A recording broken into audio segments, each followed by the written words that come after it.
that means that the college should prioritize like the education of the potential assaulter over this accusation. So you just said that you know that this college has the resources to conduct fact-finding processes, and you know that how. So that's like a supposition that you're making. So part of what I'm trying to say here.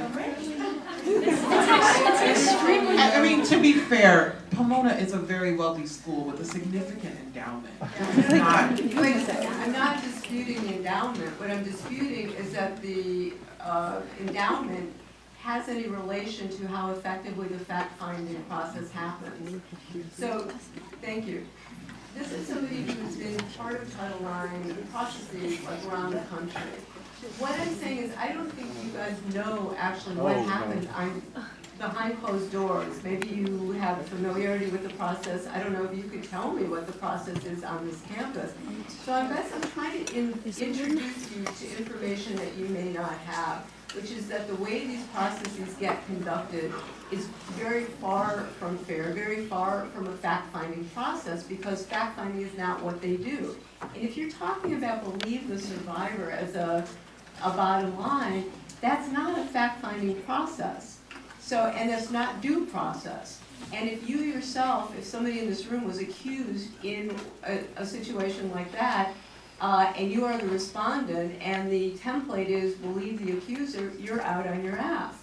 So your supposition that you know that fact-finding is happening in a fair way because this college has a big endowment is the kind of supposition that I think is, I guess I'm kind of trying to intervene in that certainty So I here. think there might be a miscommunication going on. I didn't take her to be saying because they're wealthy that fact-finding is going on, but I took her to be saying that Pomona has the resources that if they chose, they could use them in it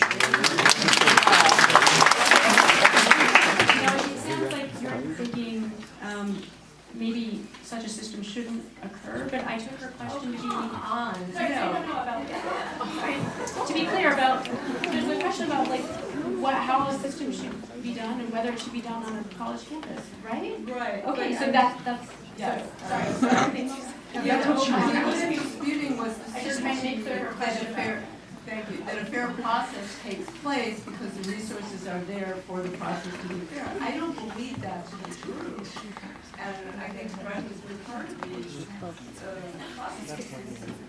I'll answer the question differently than you, but I agree with this.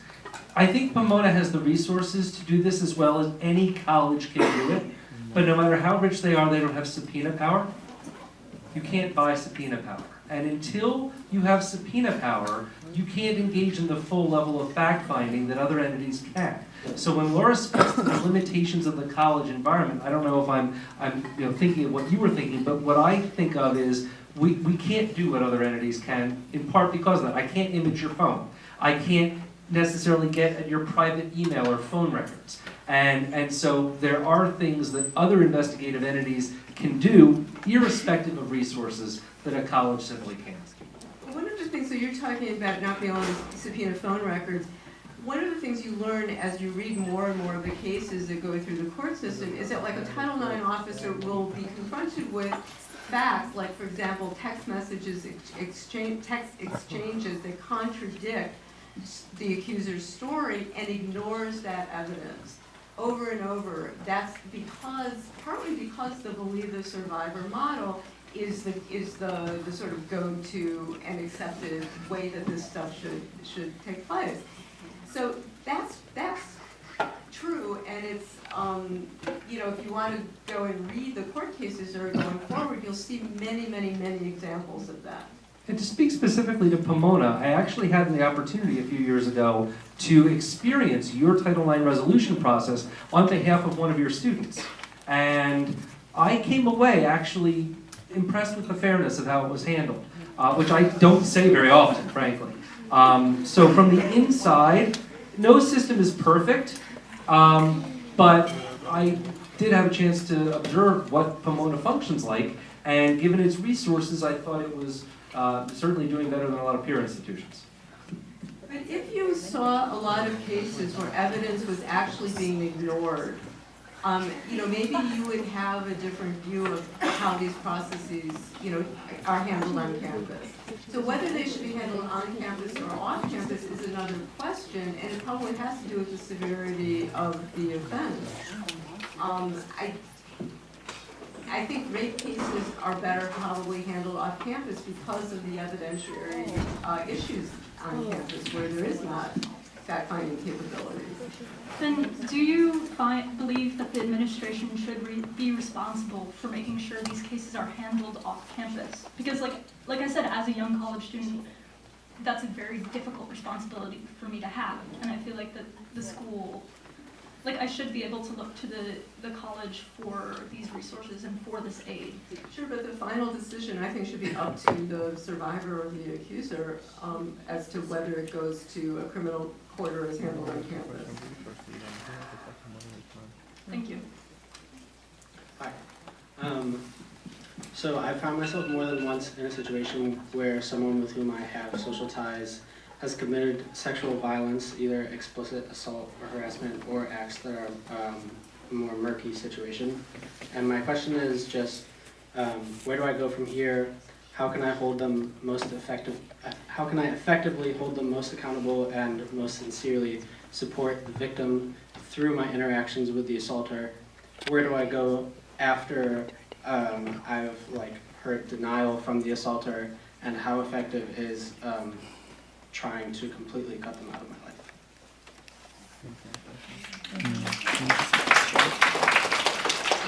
I think you can only do so much as an individual, but I think the most important thing you can do is ask the survivor what they need or what they want.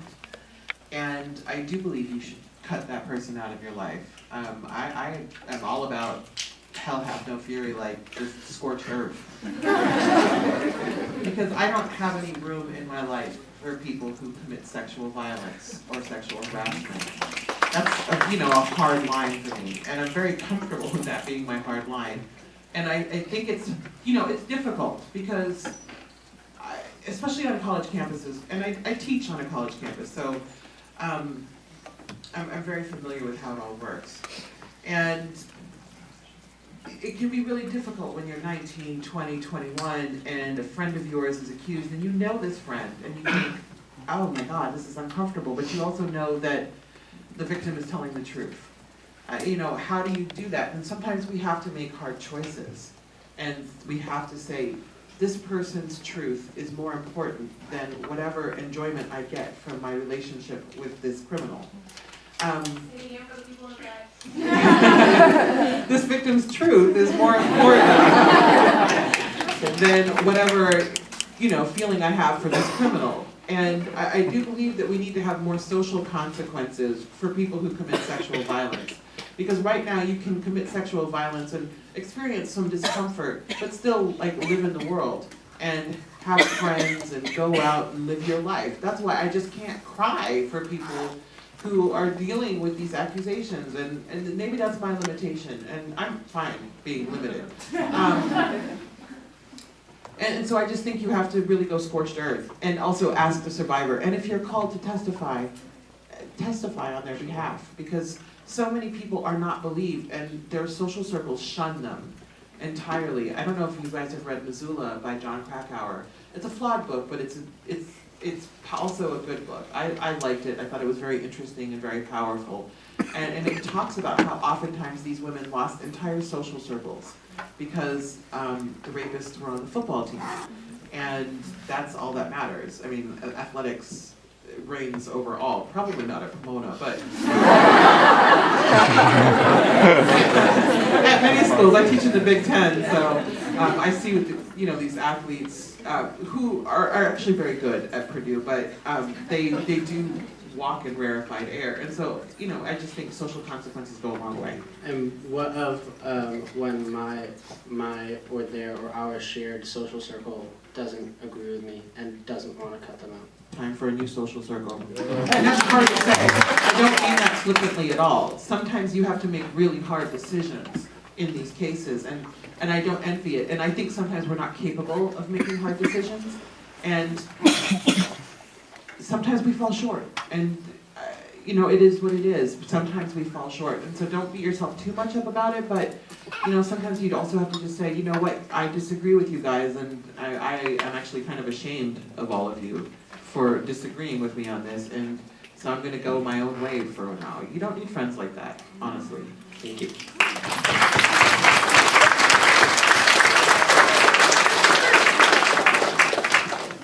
Hi.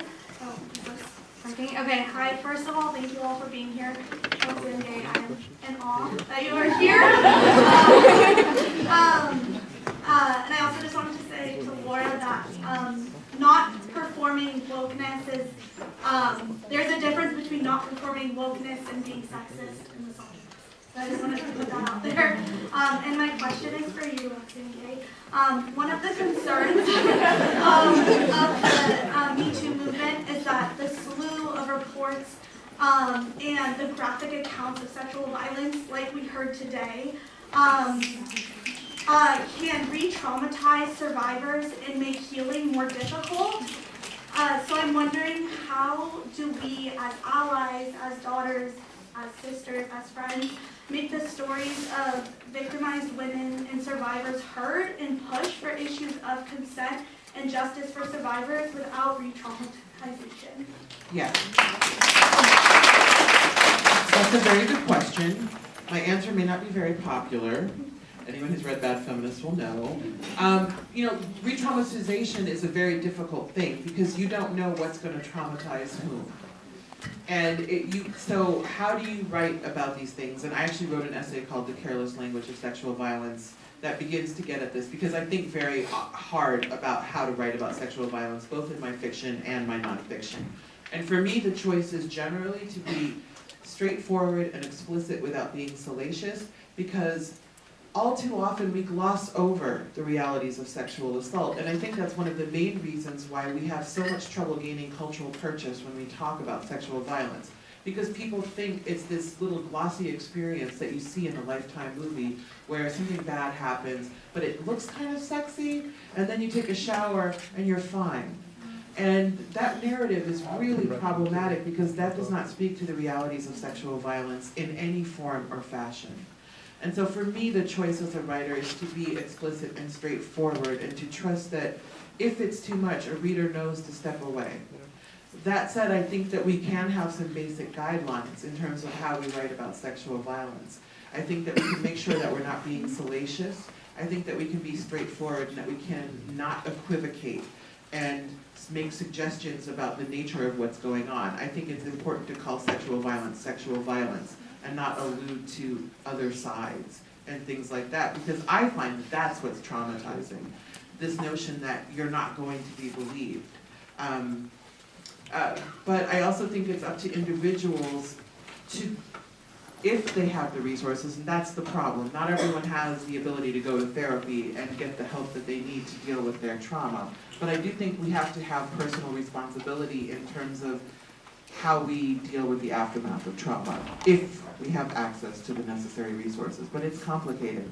But it's really just having a code of ethics about how you write about sexual violence.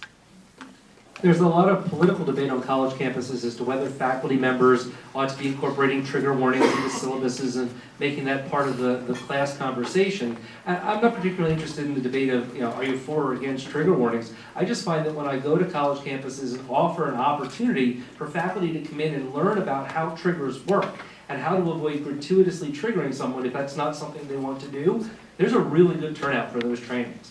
And so I think that one of the things we can do is increase the vocabulary of trauma triggers for those who might step into doing so without even realizing. And so that's one of the approaches I've taken. So we only have time for 2 more questions, and Oh, you there are came 3 back. people. Can we do the third? Well, there's like 1, 2, 3, 4. Oh, See what I'm sorry. Okay, you guys, we're gonna do fast questions, fast answers. Okay, make it fast. Thank you again. Didn't get a chance to say it. You know you love Roxanne. All 3 of you. Yeah. So my question is that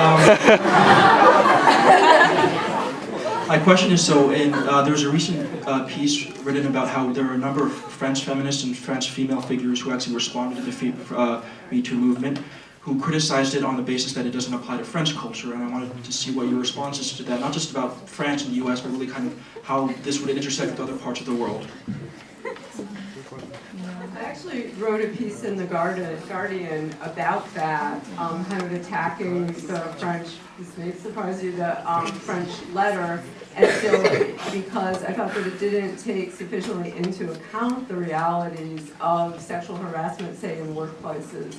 And it used phrases like the right to bother, that partly what Me Too was throwing under the bus was the right to bother and the right to, for men to, I don't know, bother was the term they used. And I said that, that it was a silly letter, partly because it kind of followed this French philosophical tradition of sort of mind-body split, where these women were saying, my mind, is not my body is not myself. I myself can be held apart from what happens to my body. And so I criticized that. It's in the Guardian, which is online. I think that'll hold their men to higher standards. Thank you. Yes, for Professor Gray, if I correctly understood you, you mentioned social media justice as a significant mode of recourse in the right now for survivors. How can you reconcile that and other aspects of Title IX with our Fifth Amendment right to due process? And Mr. Sokolow, in a similar vein, can you talk about, from a legal perspective, libel, defamation of character, and the right to face one's accuser in terms of these exposés? And also, what do you think would be criminal charges to be brought against Aziz Ansari? Yeah, I didn't say that social media justice should be an active avenue of recourse, so that's not what I said. I just think it's what people have available to them, and so that's why they're using it. And they have also recognized that the court systems have been hostile. The reality is that you can say whatever you want on social media, and due process will still happen, whether or not social media is, raging against you. Due process, 9 times out of 10, tends to work. And so I'm not feeling like the sky is falling in terms of due process. I don't think that Aziz Ansari engaged in behaviors that a court could prosecute. I think if he were held to account on a California college campus that used an affirmative consent standard, that he'd be in violation, and he'd probably get kicked out of college. And one of the things I think we have to grapple with as a society is for people who emerge from the protective cocoon of college policy into a society that doesn't recognize affirmative consent in criminal law, what does that mean? And maybe criminal law will shift over time, but I don't think he engaged in behaviors that would cross a criminal threshold. In terms of due process has become a code word for men's rights. Right? And well, it has. And so when I use the term due process, I'm using it in the constitutional sense, not the perverted political sense that it's taken on. And in that sense, I'm a huge fan, because if I kick you out of school and you challenge it, I want it to stick. I want that decision to hold up to every bit of scrutiny that anybody can throw at it, because that is the best thing we can do for any survivor who is courageous enough to come forward. We do no one any good by a weak process or insufficient evidence that simply gets overturned in court. Talk about re-traumatizing, right? And so I support due process in the constitutional sense. Public colleges, private colleges, doesn't make a difference to me, because that's the best way to hold the evidence up to the scrutiny that will then allow the decision to stand up to the courts. So I'm an advocate for survivors of sexual assault, and in our advocate training, we are taught to validate the trauma of the survivor. And so when it was brought up that there is sometimes not enough evidence, I thought to myself, well, is the trauma of the survivor not enough evidence? And so I guess my question is, how is trauma validated in the legal process, if it is validated at all? It's not. I think your question is perfect. Is trauma evidence? The answer is absolutely not. It is self-proving in the sense that every survivor is entitled to their trauma, to their subjective experience of that. But because we can't delve into someone's brain and know what caused the trauma, or whether there is in fact trauma, you're essentially saying, just take someone's word for it. And I think at some point, I hope even your kids may be brought up in a world where there's empirical evidence of how the trauma function works, but we know 0.1% of the neurobiology of how trauma really works at this point, such that we can't use it for evidence. I think that body of knowledge may someday be known, and I hope it is. I don't think it'll happen in my lifetime, but consider the imponderables, right, of my career. A woman who experiences an incapacitated sexual assault, where she is passed out cold, experiences trauma. How and why? We don't know. Right? So there's so much we don't know about trauma that I hope researchers will be diligent about, but at this point, we try to be trauma informed in the way we address interviewing. And we try not to hold trauma against a reporting party, right? If your memory is fractured, that doesn't mean we're going to hold that against you, but we don't allow trauma to substitute for memories that don't exist. So that's where we are with the current state of science, and I do hope it changes. Thank you. Last question. Hi, Roxanne, Gay, and others. My super quick question. First off, I was wondering if you could please sign my copy of Hunger after. And my name's called EST. Marginalized, just so you know. And my question is, I think it's really difficult to realize the darkness of someone with whom you have social ties with. Specifically, I have a loved one who is a perpetrator, and I was wondering, first, like, if it gets that complicated, how should one respond? And secondly, I thought it was really interesting that you brought up the restorative justice system, and I was wondering what that looks like for you. Do you want to address the first part? Sure. Yeah. You know, when a loved one is a perpetrator, there are no easy answers, because you still love them, generally. There are no easy answers, and how do you deal with that darkness? I think with support, and with support. And yeah, I just don't have an answer for that, because that's something unfathomable. I don't even know what I would do if one of my brothers or my father, who are all amazing men, as far as I know, no, I'm just kidding. They're good guys. If I found out though that they were a perpetrator, I would struggle. I would honestly struggle. It's easy to say believe the women when you're very detached from it, but the true test of your faith in women is when it comes close to home. And you have to find ways to love the criminal and hate the crime. I'm going to give you a good example, and she has a memoir that's going to be coming out from Flatiron Books probably in 2019, Ashley Ford. Her father is a convicted rapist who admits he did it and has spent about 25 years in prison, but she still has a relationship with her father. And because he's a wonderful father who admits that he once upon a time committed a very bad crime. And I think that she's going to really, with her new book, open up a conversation about how to reconcile loving someone who has done something terrible and honoring the victims. And everyone in their family believes the victims and still has a relationship with him. And he's actually done his time and done as much rehabilitation as I think one can do in a carceral system that is positioned to work against black men. But look out for that memoir next year. Can I also add something both for you and you who raised this question, which is other places to look that might help you craft what your own way of going forward is, which is, so like thinking about in my own case, the literature on, some of us come from families that were deeply problematic and violent and horrible to people, sexually, physically. And the question is like, how do those people go forward with those relationships? What do those relationships look like? How do you protect yourself in your integrity when you're in a love relationship with someone who's deeply problematic, maybe won't even own up, as in the case of my family. No one owned up to any of the things that they did that are completely criminal. So I was just thinking you might want to also look at those kinds of memoirs about how do people negotiate that? And, you know, what does loving mean to someone? And it doesn't necessarily mean that you have to hide or not show resistance to those aspects that you don't agree with. And you have to decide for yourself about what and where and how you cut from that. But I just thought I would point out that there's that whole set of resources for thinking about like how people negotiate that area too. Thank you.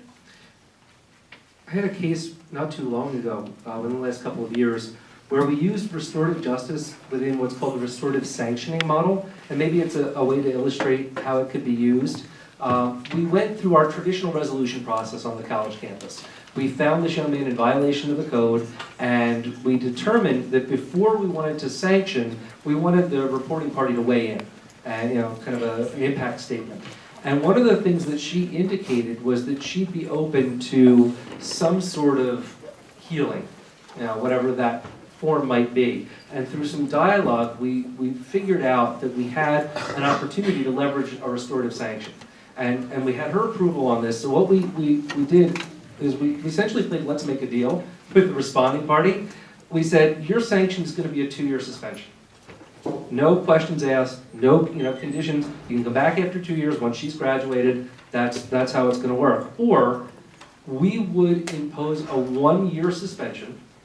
Did I say 2 years or 2 semesters? I don't remember what I said. It was 2 years. And then I said, we will impose a 1-year suspension if you will engage in a restorative sanctioning, circle, a couple different occasions with the reporting party, and if we believe you comply with whatever comes out of it, and you're sincere about it, the path to reentry could happen after a year rather than 2.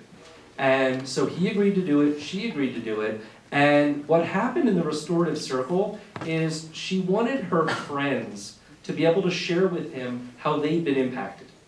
She wasn't actually as much concerned for herself, because there was nothing that could really fix what had happened to her, as him understanding how her entire circle had been impacted.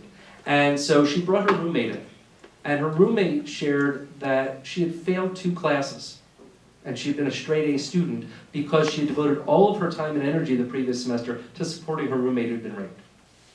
And she said, so because of you, my prospects for graduate school aren't the same as they would be if you'd never done this to her.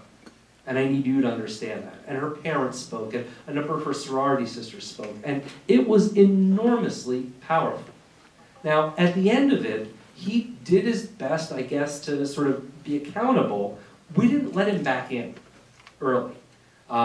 We didn't feel like that was the safest thing to do, and that his efforts were as sincere as they could have been, right? It wasn't my judgment call to make, but she was actually happier with the process that way than if it had just been a 2-year suspension, because the people she cared about had a chance to say their piece and to see how he responded to that and to give him a chance to do so. That's a very atypical resolution process for a college to use. And it has to be done in the right circumstances with a facilitator who knows what they're doing. But that's one example I can give you of how we did it. So the highlight is giving the victim the agency. Yeah, I don't think any form of alternative resolution can be pushed on or forced on a victim without them feeling like they have absolute free will and agency to say, this is what I want. I'm a bit hesitant to suggest it until they bring it up, because then later on they can say, well, my college pushed me into that. It was coercive. And I think also in a time of trauma, the path of least resistance can feel like an easier path. And I'm always afraid to offer that up because one of the interesting things about me being me, I'm 46, is the women in my social circle who find out what I do, they come up to me and they tell me about their college experiences all the time, and they are almost universally angry with themselves for not reporting it then, for not being strong enough, for not realizing how it impacted them when they were 46. And so the last thing I want to do is do anything that would push an 18-year-old to become a regretful 46-year-old someday. Thank you.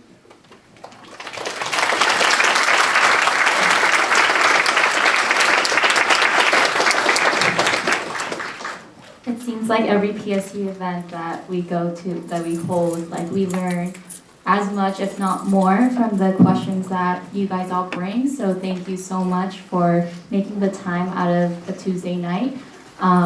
during a very stressful time in our academic year. Thank you. Thank you so much to our panelists. You guys were amazing, and I think you guys did a superb job teasing out the nuances of this topic that's so dear and personal to our hearts. Thank you so much to Professor Tannenbaum. We worked so much.